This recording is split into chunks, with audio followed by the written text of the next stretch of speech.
인류는 아주 오랜 세월 동안 밤하늘의 달을 쳐다보며 살았습니다. 지구와 달은 자전과 공전의 주기가 같아서 사람들은 항상 달의 한쪽 면만 볼 수 있었습니다.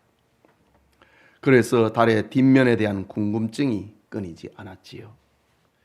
그러다가 우주 과학이 발달하면서 최근에는 유인 달 탐사선이 달의 뒷면 사진을 찍어 지구로 보내왔습니다. 우리가 눈으로 보았던 밝고 깨끗한 앞면과는 달리 달의 뒷면은 수많은 운석과 충돌하며 움푹 파인 척박하고 거친 모습이었습니다. 탐사선이 캄캄한 우주로 넘어가 사진을 보내오지 않았다면 우리는 달의 진짜 모습의 절반밖에 알지 못했을 것입니다. 우리가 세상을 보는 것도 이와 비슷합니다. 육신의 눈으로 매일 마주하는 세상의 역사는 눈에 보이는 앞면에 불과합니다. 강대국들이 세력을 다투고 돈과 권력이 세상을 지배하는 것처럼 보입니다. 눈에 보이는 현실은 우리에게 두려움과 불안을 주기에 충분하지요. 그러나 그리스도인의 삶은 다릅니다. 하나님께서 말씀의 탐사선을 통하여서 역사의 뒷면, 즉 영적 실체를 보여주셨기 때문입니다. 오늘 본문은 절망의 시대에 살았지만 역사의 거룩한 뒷면을 보았던 사람 다니엘이 들려준 메시지입니다. 그는 기원전 6세기 유다가 멸망하고 바벨론의 포로로 끌려간 청년 중에 한 사람이었습니다. 하지만 그는 느부갓네살 왕이나 폭군 벨사살 왕 앞에서도 기죽지 않았습니다. 사자굴에 던져지는 끔찍한 위기 앞에서도 그는 담대했습니다. 역경 속에서도 당당하게 살 수 있었던 그 힘은 무엇이었을까?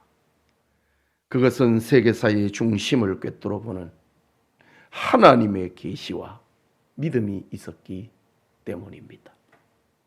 오늘은 세계사의 중심은 구속사라는 제목으로 하나님의 말씀 나누고자 합니다. 혼란한 시대를 살고 있지만은 삶의 분명한 방향과 목표를 가지고 용기와 위로를 얻는 은혜의 시간 되기를 소원합니다. 먼저 바다에서 올라온 세상 나라의 영적 정체입니다. 다니엘은 벨사살 왕 원년에 보았던 놀라운 환상을 들려줍니다. 본문 2절과 3절에 다니엘이 진술하여 이르되 내가 밤에 환상을 보았는데 하늘에 내 바람이 큰 바다로 몰려 불더니 큰 짐승 넷이 바다에서 나왔는데 그 모양이 각각 다르더라. 그러면서 3절 이후에 그 짐승의 정체를 설명하고 있습니다. 고대 근동에서 바다는 혼돈과 악의 세력을 상징합니다. 성경은 혼돈의 큰 바다에서 큰 짐승 넷이 올라왔다 라고 합니다. 첫째는 독수리의 날개를 가진 사자요. 둘째는 그 이 사이에 새 갈빗대를 물고 있는 곰이요. 셋째는 새의 날개 4개와 머리 4을 가지고 있는 표범이요.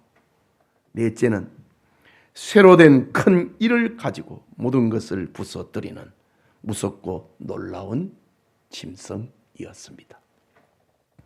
이 짐승들은 다니엘이 살던 시대를 기준으로 바벨론, 메데파사, 헬라, 로마 제국 그리고 장차 일어날 적그리스도의 실체를 말하는 것이었습니다. 성경은 왜 거대한 제국을 끔찍한 짐승으로 묘사했을까? 이유는 그들이 탐욕에 눈이 멀었고 하나님의 형상을 잃어버렸기 때문입니다. 세상의 제국은 창조의 영광을 잃어버리고 오직 힘의 논리와 야국강식의 본성만 남았기 때문에 짐승으로 묘사하고 있습니다. 제국은 약한 자를 짓밟고 교회를 핍박하는 잔인한 짐승으로 전락해 버렸기 때문에 사자요, 표범이요, 곰이요, 놀라운 무서운 짐승이다 라고 묘사하고 있습니다. 특히 네 번째 짐승의 머리에서 난 작은 뿔은 큰 말을 하는데 하나님을 대적하는 적그리스도의 실체를 보여주는 것이었습니다.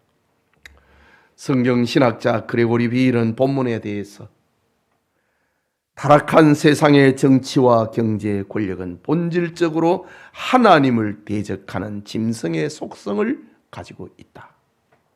그들은 겉으로는 화려한 문명과 평화를 자랑하지만 그 영적 실체는 성도들을 삼키려고 으르렁거리는 짐승과 같다 라고 짐승으로 묘사하고 있는 세상 제국을 이렇게 해석했습니다. 그러나 여러분, 짐승들이 아무리 날뛰어도 잊지 말아야 할 진실이 있습니다. 그것은 큰 바다의 혼돈을 통제하시고 하늘의 내 바람을 하나님이 주장하고 계신다는 사실입니다. 즉 세상의 역사가 강대국이나 권력자들에 의해 움직이는 것 같지만 실사는 하나님의 주권적인 섭리 아래 있다는 사실, 그것을 우리는 잊지 말아야 합니다. 이런 신앙이 있었기 때문에 다니엘은 바벨론 제국의 포로로 잡혀가서도 당당할 수 있었던 겁니다. 이것은 에베소서 6장 12절의 말씀과 일치합니다. 우리의 실험은 혈과 육을 상대하는 것이 아니요 통치자들과 권세자들과 이 어두움의 세상 주관자들과 하늘에 있는 악의 영들을 상대함이라. 이 말씀과 다니엘이 보았던 환상이 정확하게 일치하고 있습니다. 그렇다면 우리는 세상의 권력 뒤에 숨겨져 있는 짐승 같은 역사의 뒷면을 보는 영안을 가져야 한다라는 겁니다. 우리가 살아가는 삶의 현장도 이와 다르지 않습니다. 매일 출근하는 직장과 일터를 보십시오. 돈과 권력이라고 하는 무서운 천리빨이 우리의 신앙과 양심을 삼키려 듭니다. 정직하게 살면 생존 경쟁에서 밀려날 것 같은 염려가 다가옵니다. 불의한 타협을 요구하며 거대한 곰의 앞발처럼 우리를 짓누릅니다. 그러나 두려워하지 말아야 합니다. 세상이 아무리 포효해도 짐승의 목줄을 쥐고 계신 분이 우리 하나님이라는 사실입니다. 부당한 이익 앞에서 당당하게 거절하십시오. 경건을 방해하고 주일 성수를 타협하게 만드는 세상의 핑계 앞에 흔들리지 마십시오. 역사의 주관자이신 하나님을 바라보면서 다니엘처럼 믿음을 지키는 우리 성도님들이 다 되시기를 축복합니다. 둘째로 역사를 심판하시는 영원하신 하나님을 보았습니다. 다니엘이 어떻게 그 잔혹한 제국의 한복판에서 이토록 담대할 수 있었을까? 그것은 그의 시선이 짐승들이 날뛰는 바다에 머물지 않고 영광스러운 하늘 보좌를 쳐다보았기 때문에 담대할 수 있었습니다. 본문 9절과 10절을 봅니다. 내가 보니 왕자가 놓이고 옛적부터 항상 계신 이가 좌정하셨는데 그의 옷은 희기가 눈 같고 그의 머리털은 깨끗한 양의 털 같고 그의 보좌는 불꽃이요 그의 바퀴는 타오르는 불이며 불이 강처럼 흘러 그 앞에서 나오며 그를 섬기는 자는 천천히요 그 앞에 모셔 선 자는 만만이며 심판을 베푸는데 책들이 펴 놓였더라고 합니다. 다니엘은 잔인한 짐승들이 등장했다가 사라지고 또 다른 짐승이 나타나는 세상 나라와 차원이 다른 것을 보았습니다. 옛적부터 항상 계신 이를 본 것입니다. 그분은 아람어로 아티크, 요민이라는 말인데 시작도 끝도 없으시며 모든 역사를 초월하여 다스리시는 절대 주권자 하나님이셨습니다. 그분은 보좌에 앉아 계셨는데 그의 옷은 눈같이 희었습니다. 그의 머리털은 깨끗한 양의 털과 같았습니다. 한 치의 오점도 없는 절대적인 거룩함을 말하는 겁니다. 그의 보좌는 활활 타오르는 불꽃 같았습니다. 천천과 만만의 천사들가 그분을 시중 들고 있었습니다. 그 앞에서 심판받을 세상은 펼쳐진 책들의 행위들이 기록되어 있었습니다. 그 책들은 세상 권력자들이 저지른 악행과 성도들이 흘린 억울한 눈물들이 낱낱이 기록된 하나님의 공의의 장부였습니다. 신학자 헤르만 바빙크는 세상 제국들은 영원할 것처럼 권력을 휘두르지만은 결국 역사에서 흔적도 없이 사라지는 안개에 불과하다. 오직 보좌에 앉으신 하나님의 공의로운 심판만이 흔들리지 않는 역사의 진짜 결론이다. 지금 세계를 주름잡고 있는 제국들은 진짜 주인이 아닙니다. 하나님의 공의로운 심판, 그것이 진짜 역사의 결론입니다. 다 하나님의 심판대 앞에 서더라. 책들이 펼쳐져 있더라. 세상은 그 앞에서 심판을 받더라 라고 합니다. 바벨론의 포로로 끌려와 짓밟히던 유다 백성들에게 심판주 하나님에 대한 환상은 그 어떤 웅병보다도 강력한 위로였고 소망이 되기에 충분했습니다. 하나님의 심판은 예수 그리스도의 십자가로 말미암아 이미 시작되었고 요한계시록 20장 12절에 최후 백보자 심판에서 완벽하게 실현됩니다.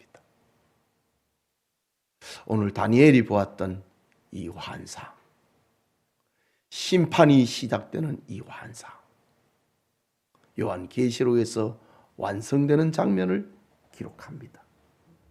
계시록 20장 12절에 또 내가 보니 죽은 자들이 큰 자나 작은 자나 그 보좌 앞에 서 있는데 책들이 펴 있고 또 다른 책이 펴졌으니 곧 생명책이라. 죽은 자들이 자기 행위를 따라 책들에 기록된 대로 심판을 받으니 라고 했습니다. 다니엘서와 계시록은 이렇게 앞면과 뒷면입니다. 세상의 역사는 결코 짐승들의 승리로 끝나지 않는다는 것을 말하고 있습니다.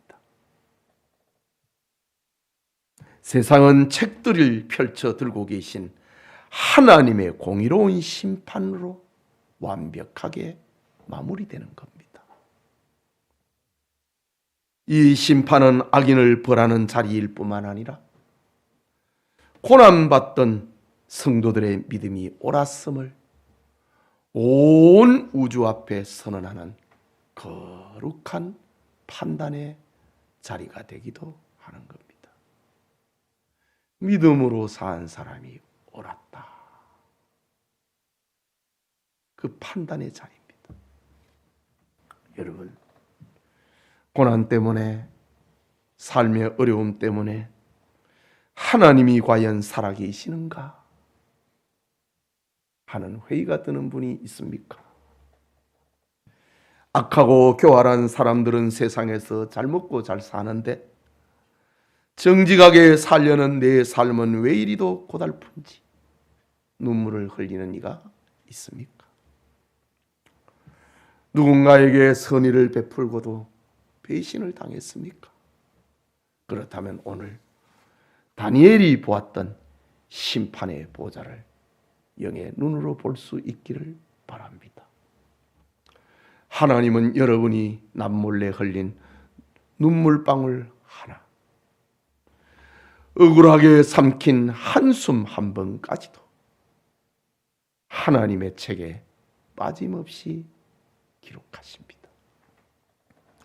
사람의 눈은 속여도 하나님의 불꽃 같은 눈은 피할 수가 없습니다. 그러니 억울한 일을 당했을 때 낙심하지 말고 내 손으로 원수를 갚으려 하지 마십시오. 역사의 배후에서 자기 백성의 억울함을 씻어주시는 하나님을 굳게 신뢰하시기 바랍니다. 지금의 상황이 억울할지라도 하나님이 주신 평안과 용기를 잃지 않는 우리 성도님들 다 되시기를 축복합니다. 마지막으로 역사를 완성하시는 예수 그리스도입니다. 다니엘이 보한 환상의 절정은 이어지는 13절과 14절로 연결이 됩니다. 내가 또 밤 환상 중에 보니 인자 같은 이가 하늘 구름을 타고 와서 옛적부터 항상 계신 이에게 나아가 그 앞으로 인도되매 그에게 권세와 영광과 나라를 주고 모든 백성과 나라들과 다른 언어를 말하는 모든 자들이 그를 섬기게 하였으니 그의 권세는 소멸되지 아니하는 영원한 권세요 그의 나라는 멸망하지 아니할 것이니라. 이것이 역사의 결론입니다. 짐승들이 날뛰는 세상 나라에 대한 심판이 선언되자 인자 같은 이가 하늘 구름을 타고 옛적부터 계신 이 하나님 앞으로 인도됩니다. 인자는 혼돈의 큰 바다에서 올라온 짐승들과는 달리 하늘에서 오신 분이었습니다. 그는 탐욕으로 일그러진 짐승과는 달리 하나님의 형상을 완벽하게 가지신 인자였습니다. 그분이 하나님 아버지로부터 영원한 권세와 영광과 나라를 받으신다는 환상입니다. 미국의 웨스트민스터 신학교의 에드먼드 크라우니 교수는 이 구절을 주석을 합니다. 다니엘이 본 인자는 단순히 위대한 한 명의 인간이 아니다. 타락한 첫째 아담을 대신하여 잃어버린 하나님의 형상과 하나님의 나라를 되찾아 자기 백성들에게 안겨주시는 둘째 아담이자 언약의 중보자이신 예수 그리스도를 보여주는 가장 영광스러운 구약 계시이다. 구약 성경에 예수님을 가장 완벽하게 보여주고 있는 계시가 바로 오늘 이 본문이다. 라고 크라우니 교수는 그렇게 해석하고 있습니다. 영광스러운 예수님의 대관식 환상은 먼 미래에 일어날 막연한 예언이 아니지요. 예수님은 친히 인자로 세상에 오셨습니다. 십자가에서 피 흘려 죽으심으로 하나님의 대속 언약을 성취하셨습니다. 그리고 부활 승천하셔서 하나님 보좌 우편에 앉으셨습니다. 마침내 온 우주의 통치권을 넘겨받으셨습니다. 이로써 다니엘이 보았던 대관식의 환상은 역사 속에 예수님의 부활 승천과 더불어 완벽하게 성취된 사건입니다. 그런데 성경은 영광스러운 하나님의 나라를 예수님 홀로 통치하신다고 말씀하지 않습니다. 이어지는 다니엘서 7장 18절을 보면 지극히 높으신 이의 성도들이 나라를 얻으리니 그 누림이 영원하고 영원하고 영원하리라 라고 말씀합니다. 예수님께서 다스리시는 그 나라의 통치에 언약 백성인 우리를 동참하게 하신다는 위대한 약속입니다. 여러분, 우리는 이 거대한 구속사의 흐름 속에 부름받은 언약 백성들입니다. 세계사의 중심이 예수님이라면 내 인생의 중심도 당연히 예수 그리스도가 되어야 한다는 말입니다. 우리는 역사를 수동적으로 구경하는 자들이 아닙니다. 그리스도와 연합하여서 영원한 나라를 상속받아 다스리는 통치자가 되었습니다. 함께 다스린다. 우리의 통치는 먼 훗날 천국에서만 이루어지는 것도 아닙니다. 주님이 부활 승천하시고 난 다음에 그 통치는 지금 우리에게도 이루어지는 겁니다. 죄와 사탄의 유혹에 맞서 거룩한 삶을 살아내는 것, 생명의 복음을 전하여서 흑암에 갇힌 영혼들을 그리스도의 나라로 인도하는 것이 우리가 세상에서 행사하는 왕적 통치입니다. 그러므로 우리는 삶의 자리에서 생명을 살리는 복음의 통로가 되어야 하는 겁니다. 가정과 직장에서 아직 믿지 않는 가족과 이웃에게 십자가의 사랑을 흘려보내야 한다는 말입니다. 교회에서 맡겨지신 직분과 봉사의 자리를 충성스럽게 감당하십시오. 우리의 거룩한 삶과 소박한 전도가 짐승의 나라를 무너뜨리고 영원히 멸망하지 않을 그리스도의 나라를 세워가는 왕적 사역이라는 사실을 잊지 마시기를 축복합니다. 사랑하는 우리 성도 여러분, 다니엘이 환상 속에서 보았던 세계사의 지도는 오늘 살아가는 우리 성도들의 손에도 똑같이 주어졌습니다. 세상은 여전히 돈과 권력이라는 짐승들이 으르렁거리는 캄캄한 정글 같습니다. 신앙을 지키려다가 억울한 일을 당하기도 합니다. 눈에 보이는 캄캄한 현실 앞에서 길을 잃고 눈물 지을 때도 있습니다. 그러나 탐사선이 보내온 사진이 달의 뒷면을 보여주었듯이 오늘 우리에게 주신 하나님의 말씀은 인생에 감춰져 있는 진실을 알려주고 있습니다. 우리의 시선을 눈에 보이는 현실에만 두지 말고 믿음의 눈을 들어서 역사의 뒷면을 볼 수 있기를 축복합니다. 진짜 역사는 아직 완성되지 않았습니다. 세계사의 중심이신 예수 그리스도께서 영광의 구름을 타시고 모든 불의를 심판하시며 우리를 그 영원한 나라로 인도하실 그날이 다가오고 있습니다. 우리에게는 목적지가 그려진 구속사의 확실한 지도가 있습니다.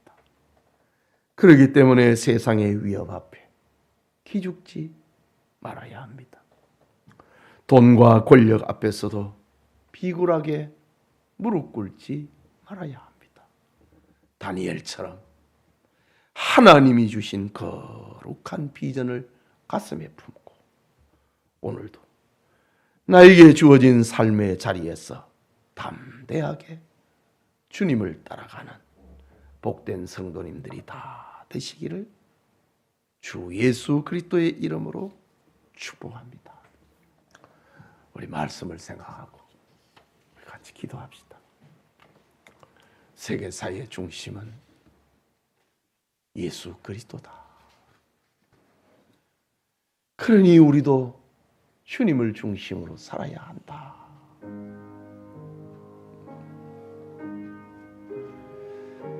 새하늘과 새 땅에서 주님과 더불어 영원한 하나님의 나라를 다스리고 통치할 것이지만 우리는 이 세상에서도 왕적 권세를 행사하면서 살아야 한다.